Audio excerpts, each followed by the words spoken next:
अस्सलामु अलैकुम वरहमतुल्लाहि वबरकातुहू। बिस्मिल्लाह वस्सलातु वस्सलामु अला रसूलिल्लाह, अम्मा बाद।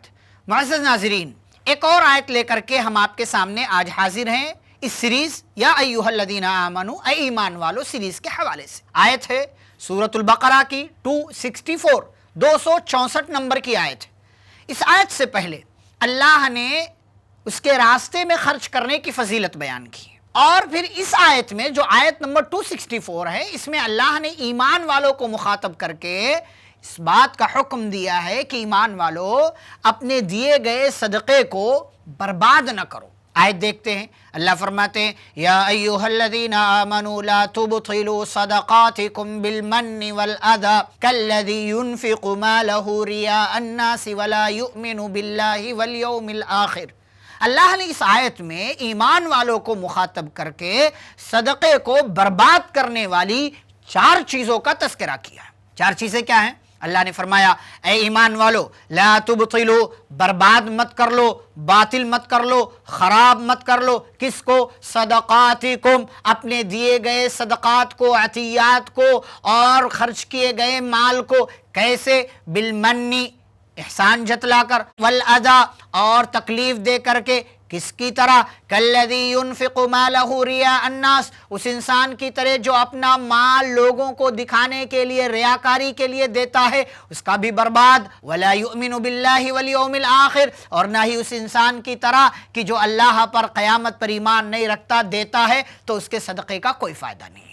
ये 4 चीज़ें इंसान के दिए गए सदक़े को बर्बाद कर देती हैं। हम मुसलमानों को जानना चाहिए, क्योंकि हम माल खर्च करते रहते हैं, किसी न किसी तरीके से अल्लाह के रास्ते में लगाते रहते हैं। 4 चीज़ें क्या हैं? आपने सदका दे दिया किसी को, किसी की मदद कर दी, किसी के काम आ गए, किसी की ज़रूरत को पूरी कर दिया आपने। भूल जाएं।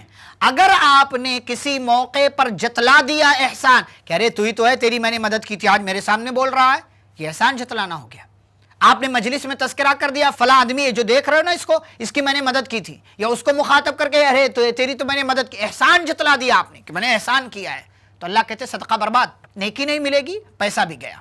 नंबर 1। नंबर 2, वल अज़ा, किसी की आपने मदद की थी और फिर एक मौका ऐसा आ गया, आपने उस मदद की वजह से उसको सामने रख करके आपने उस बंदे को तकलीफ दी, ये सोच करके कि मैंने तो इसके ऊपर एहसान किया था, इसकी मदद की थी, ये मुझे कुछ नहीं कहेगा। जैसे आज लोग दुकानों में करते हैं, किसी को जो है अपनी दुकान में काम के लिए रखा हुआ है, तो रोजाना उसको डांटते रहते हैं, डपटते रहते हैं, फटकारते रहते हैं, तकलीफ देते रहते हैं, और वो बंदा मजबूरी में अपने घर की ज़रूरत को पूरी करने के लिए वो काम कर रहा है, कुछ पैसे आ जाएंगे, और वो सेठ की, बॉस की डांट सुनता है, डपट सुनता है, फटकार सुनता है, लान तान सुनता है। तकलीफ देते हो, किसी की मदद करके तकलीफ देने की वजह से तुम्हारा दिया गया सदका और तुम्हारी की गई ये नेकी बर्बाद हो सकती है। नंबर 3, एक बंदा है, मस्जिद में पैसा लगाया 1 लाख, क्यों?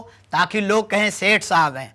5 लाख सेठ साहब ने दिया है, नाम हो मेरा, शोहरत हो मेरी, लोग मुझे पहचाने और लोग देखें कि मैं कितना खर्च करता। रियाकारी के लिए, लोगों को दिखाने के लिए, ताकि लोगों में उसका नाम हो जाए। अल्लाह ने फरमाया रियाकारी की वजह से बंदों के यहां तो इसका बदला मिल जाएगा। बंदे सेठ कह देंगे, बंदे जो है मालदार कहेंगे, बंदे फैयाज कहेंगे, लेकिन रियाकारी की वजह से दिया गया सदका बर्बाद हो जाएगा। नंबर 4, वला युमिनु बिल्लाहि वल यौमिल आखिर, ऐसा बंदा जो काफिर है, जो मुशरिक है, जिसका ईमान अल्लाह पर नहीं, जिसका ईमान क़यामत पर नहीं, जो बास बादल मौत का, दोबारा उठाए जाने का इनकार करता है, ऐसा बंदा भी अगर किसी की मदद कर दे, दुनिया में हो सकता है कोई फायदा हो जाए, लेकिन आखिरत में उसका ये दिया गया सदका बर्बाद और इस नेकी का उसको कोई फायदा नहीं होगा। लिहाजा ईमान वालों, अल्लाह ने तुम्हें मुखातब किया है और तुम्हें मुखातब करके इस बात का हुक्म दिया है कि अपना दिया गया सदका इन 4 तरीकों से बर्बाद मत करो, चाहे एहसान जतलाना हो, तकलीफ देना हो, रियाकारी हो, या अल्लाह पर ईमान न रखने का मामला हो। तो सदका हम जब दें तो हमें इन बातों का ख्याल रखना चाहिए। रब्बुल आलमीन हम सभी को इसकी तौफीक अता फरमाए, आमीन। सल्लल्लाहु अलैहि नबील करीम, वस्सलामु अलैकुम व रहमतुल्लाहि व बरकातुहू।